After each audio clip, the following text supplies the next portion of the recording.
Hello, my friends, and welcome to another segment in the series Let's Talk Herbs. I'm an herbalist with a deep appreciation for the plants that can assist us in staying well. This is a webcast about using herbs to assist us during this novel coronavirus pandemic and the disease called COVID-19. Please keep in mind that I'm not a doctor, and this talk does not constitute medical advice. What I want to share with you today are herbs that can help you manage your well-being during this challenging time. First, let's go over the stages of disease again. We've talked about the prevention stage, acute stage, severe stage, the recovery stage, and then back again to prevention. Today I want to talk about the severe stage of the illness again. At this stage, hospitalization may be needed. COVID-19 is a novel or new coronavirus that has never before been seen in human beings until late in 2019. As such, we're continuing to see new symptoms in people from very young to very old, though it will take time to develop a vaccine and effective pharmaceutical treatments. We have a history of dealing with viruses that spans many generations from herbal traditions around the world. It's from this perspective that I offered the use of herbs to address the symptoms of viruses and to counter their effects. If you are at home, there are two herbs that may be used for support during this very important time. The first is known as bee balm, or monarda, or bergamot. In various places, it's called different things. It's an ornamental plant that's grown for its beautiful spiky flowers on stems that are 3 to 5 feet tall. As an herbal support in tisanes, which are herbal teas, or as an infusion, the plant is useful as an antiseptic and to limit upper respiratory infections that may be experienced during COVID-19. An infusion is used internally in the treatment of colds, catarrh, which is a buildup of mucus, headaches, and gastric, which are stomach disorders. To reduce low fevers and to soothe a sore throat, to relieve flatulence, which is digestive gas, nausea, for menstrual pain, and insomnia. This plant is in the mint family, and as you can see, it's useful in very many ways. I'm going to show you for a moment what this looks like, what this plant looks like. So I'm going to turn this camera around so you can see what that looks like. You might recognize it. I grow this in my garden, and I appreciate it for its beauty, for the fact that it attracts natural wildlife. We have a bee problem in the world where our bee populations are really suffering from the effects of human encroachment on their territories and from the use of pesticides and herbicides, which are poisons that kill bees and wildlife around the world. Our bees are in trouble. So this bee balm, monarda, or bergamot can be grown in the garden. And as I said, it grows pretty tall. It's very beautiful, and it's very tasty too, used as a tea or an infusion. Now I want to go over again how to make an infusion. You already know how to make a tea. That's pretty self-evident. So to prepare an infusion, use a quart ball jar. And I showed you how to do this in talk number 3, I think it was. A ball jar is, the glass is prepared to enable it to withstand the heat experienced through using boiling water. So you take the ball jar and you weigh 1 ounce of dried bergamot or bee balm into the jar and then cover this with boiling water to the top of the jar. Stir it with a wooden spoon or skewer so that metal implements do not react with the constituents in the herb, and then refill the jar to the top. Screw on the lid and let it sit on the counter overnight, or at least 4 hours. I let mine sit overnight.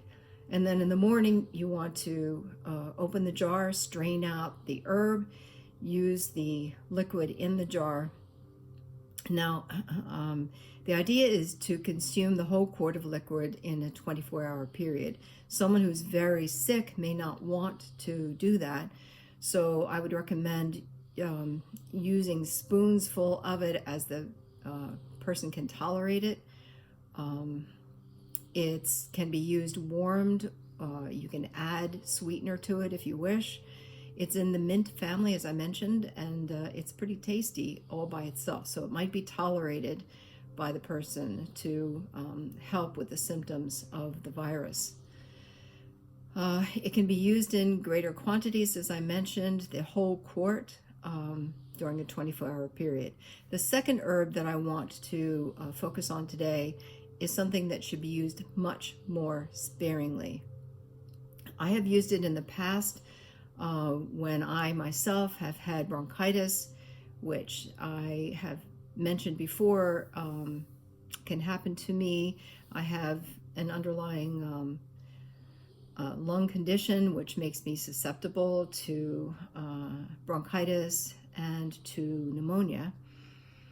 So I recognize the symptoms very quickly, and I use other herbs for bronchitis, including echinacea, which I've mentioned before. That's Echinacea. Echinacea purpurea is the purple kind that is typically used in garden plantings. It's very pretty. It's also known as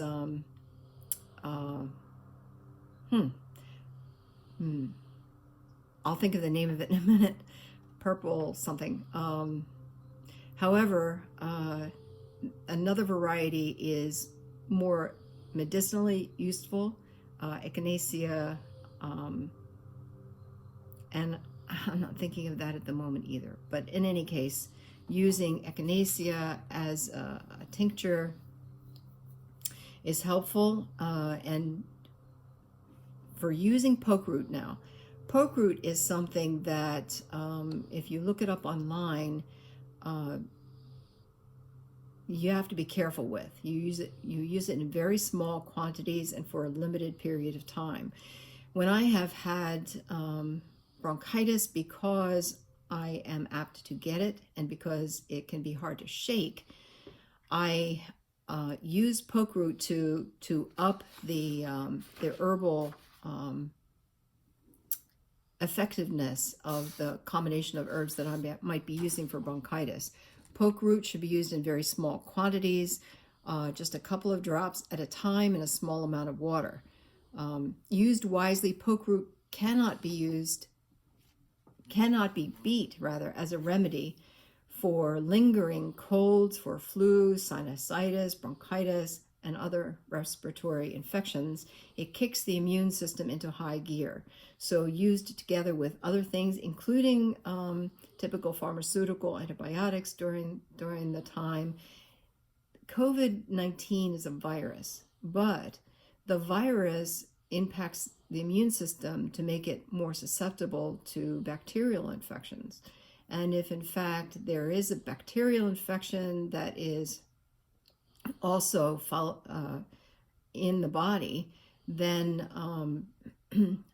poke root really helps with that. And even if there is not a secondary bacterial infection, poke root, as I mentioned, kicks the body into high gear for the immune system. This, in very small quantities, can be used 1 to 2 times a day. Now, I want to show you, turn this around again and show you a picture of poke root, which you probably will recognize right there. It grows wild. I prepared some a couple of years ago. I dug up the root, and you don't want to use the berries, you want to use the root. Dug up the root and prepared a tincture, which I still have. As I said, you use it in very small quantities. So if you make some, it'll last a very long time. And again, a tincture, as I mentioned before, when I've shown you how to do that in previous herb talks, is made with the herb and with vodka poured over. You can use other things, but 100 proof vodka is the most effective at drawing out the constituents of the herb. So poke root and also bee balm or bergamot is useful during this time. Last time I also mentioned bone set, which is very effective for relieving the symptoms of flu and other viral infections. It is used as a tincture, and I recommend continuing to use that at this time in this phase of the illness.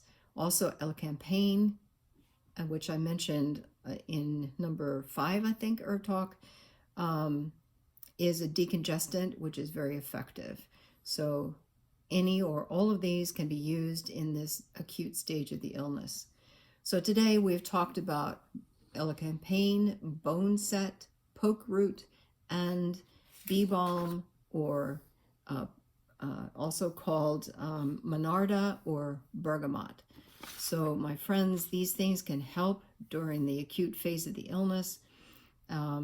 It appears that we're making some headway with this illness in the country now, and I hope that continues to be the case. But these are good things to have at the ready for not only COVID-19, but other viral illnesses that we may need to combat in the future. As we know,